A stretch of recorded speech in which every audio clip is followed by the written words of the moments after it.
देश में तीसरे चरण का मतदान खत्म हो चुका है, लेकिन तीसरे चरण की वोटिंग के बीच आरजेडी सुप्रीमो लालू प्रसाद यादव ने मुस्लिम आरक्षण को लेकर एक बयान दे दिया, जिसके बाद सियासी भूचाल खड़ा हो गया है।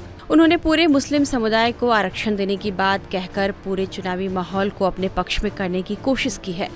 हालांकि सियासी जानकारों की नजर में ऐसा बयान देकर लालू यादव ने पूरे विपक्ष यानी इंडिया गठबंधन को बीजेपी के ट्रैप में फंसा दिया है, क्योंकि प्रधानमंत्री नरेंद्र मोदी बीजेपी के चुनावी अभियान में लगातार इस बात को लेकर कांग्रेस और पूरे विपक्ष पर हमले कर रहे हैं कि अगर ये सत्ता में आए तो किस तरह ओबीसी और एससी को मिले आरक्षण का लाभ छीनकर मुसलमानों को दे देंगे।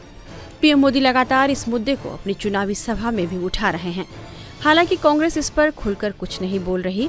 राहुल गांधी जातीय जनगणना और सामाजिक न्याय की बात तो जरूर करते हैं, लेकिन मुसलमानों के आरक्षण पर उन्होंने अभी तक ऐसा कुछ भी नहीं कहा है। लेकिन लालू यादव ने इस पर बयान देकर पूरे विपक्ष को फंसा दिया है। कांग्रेस आएंगे साथ में तो वो लोग धर्म के आधार पर आरक्षण देंगे और सबका जमीन ले लेंगे, संपत्ति ले लेंगे। आरक्षण का पक्षधर है ना, वो तो संविधान को खत्म करना चाहते हैं, लोकतंत्र को खत्म करना चाहते हैं।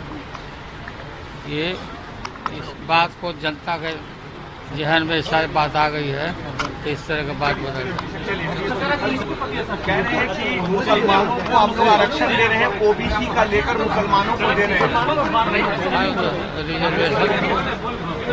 रिजर्वेशन तो मिलना चाहिए मुसलमानों को पूरा। लालू यादव का बयान सुनने के बाद लोकसभा चुनाव के तीसरे चरण के लिए मतदान के बीच प्रधानमंत्री नरेंद्र मोदी ने अहमदनगर में जनसभा को संबोधित किया। इस दौरान उन्होंने लालू यादव के बयान को लेकर उनका नाम लिए बिना विपक्ष पर जबरदस्त हमला किया। उन्होंने कहा कि मुस्लिम आरक्षण को लेकर वे जो बातें कर रहे थे उस पर मुहर लग गई है।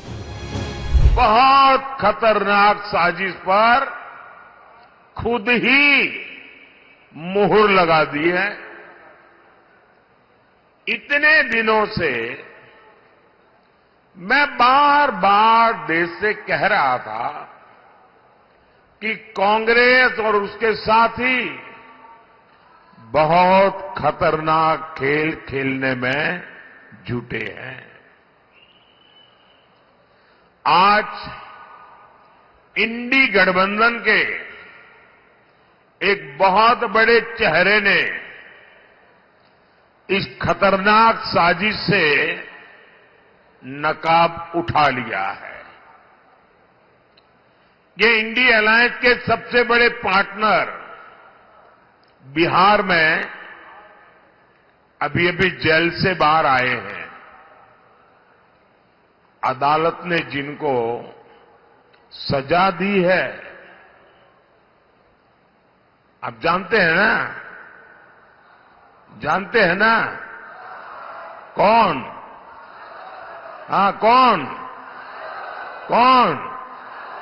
जी वही, चारा घोटाले में जिन्हें अदालत ने दोषी करार दिया, उन्होंने आज मीडिया के सामने साफ साफ कहा है कि इंडी गठबंधन की सरकार आई तो देश में मुसलमानों को आरक्षण देंगे। पीएम मोदी ने कहा कि संविधान धर्म के नाम पर आरक्षण की मनाही करता है, लेकिन इस बार का चुनाव संतुष्टिकरण और तुष्टिकरण के बीच हो रहा है। मुसलमानों को आरक्षण देंगे और सिर्फ आरक्षण देंगे इतना ही नहीं, बल्कि पूरा का पूरा आरक्षण देंगे। और पूरा का मतलब है, अभी पूरा आरक्षण किसके पास है? अभी पूरा आरक्षण एससी के पास है, एसटी के पास है, ओबीसी के पास है, सामान्य वर्ग के गरीबों के पास है। अब ये इंडी अलायंस का कहना है कि ये पूरे का पूरा आरक्षण छीनकर मुसलमानों को दे देंगे।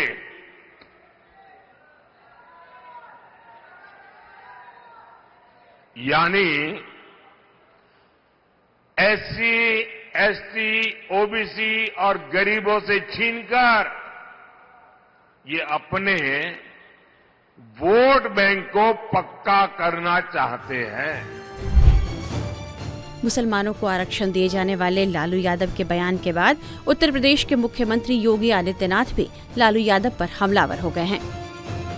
देखो, यही तो बात प्रधानमंत्री जी कह रहे हैं कि इंडी गठबंधन से जुड़े हुए जो दल हैं, कांग्रेस हो, आरजेडी हो, समाजवादी पार्टी हो, ये ओबीसी के आरक्षण पर, अनुसूचित जाति जनजाति के आरक्षण पर सेंध लगाने का प्रयास करेंगे। इनका मैनिफेस्टो इस बात का उल्लेख करता है, यूपीए सरकार जब सत्ता में थी, कांग्रेस नेतृत्व की यूपीए सरकार, आरजेडी और समाजवादी पार्टी दोनों उसके घटक थे। उस समय इन लोगों ने रंगनाथ मिश्रा कमेटी और सच्चर कमेटी गठित की थी। रंगनाथ मिश्रा कमेटी ने इस बात का उल्लेख किया था कि 15%, 27 में से 6% आरक्षण मुसलमानों को देना चाहिए, जिसका भारतीय जनता पार्टी ने उस समय पुरजोर विरोध किया था। उन्होंने कहा था धर्म के आधार पर आरक्षण नहीं हो सकता। फिर सच्चर कमेटी गठित करके इन लोगों ने अनुसूचित जाति और जनजाति के साथ आरक्षण में सेंध लगाने का कुत्सित प्रयास किया था। इसके लिए इन लोगों ने मुस्लिमों की कुछ जातियों को अनुसूचित जाति और जनजाति में शामिल करने का प्रयास किया। भारतीय जनता पार्टी ने भी इसका विरोध किया था, क्योंकि बाबा साहब भीमराव अंबेडकर धर्म के आधार पर आरक्षण के विरोधी थे। उन्होंने कहा धर्म के आधार पर कोई आरक्षण नहीं हो सकता, ये भारत के विभाजन का कारण बना था और हमें कोई भी ऐसा कार्य नहीं करना चाहिए जो देश के विभाजन का कारण बनेगा, और जिसके कारण अनुसूचित जाति, जनजाति और पिछड़ी जाति के अधिकार बच पाए। लेकिन कांग्रेस को, समाजवादी पार्टी, आरजेडी को जब भी अवसर मिलेगा, ये अनुसूचित जाति, जनजाति और पिछड़ी जाति के आरक्षण के अधिकार में सेंध लगा करके इन्हें जबरन अल्पसंख्यकों को देने का कुत्सित प्रयास करेंगे। कह सकते हैं कि लालू यादव जैसे लोगों का बयान बिल्कुल तुष्टीकरण के एकदम साफ। देखिए, भारत के विभाजन की आधारशिला इनके द्वारा रखी जा रही है, जिसको मतदाताओं को, जिस पर अपना जवाब देना चाहिए और इनको पुरजोर इनको जवाब देते हुए इनको नकारना चाहिए। कह सकते हैं कि चुनाव के बीच भले ही लालू यादव ने बिहार में अपनी पार्टी के फायदे के मद्देनजर मुस्लिम आरक्षण को लेकर इतना बड़ा बयान दे दिया है, लेकिन इसमें सबसे ज्यादा मुश्किल कांग्रेस के सामने खड़ी हो गई है और वह क्या करे क्या ना करे की स्थिति में आ गई है। वहीं बीजेपी को कांग्रेस समेत पूरे विपक्ष पर हमला करने का एक बड़ा मौका मिला है।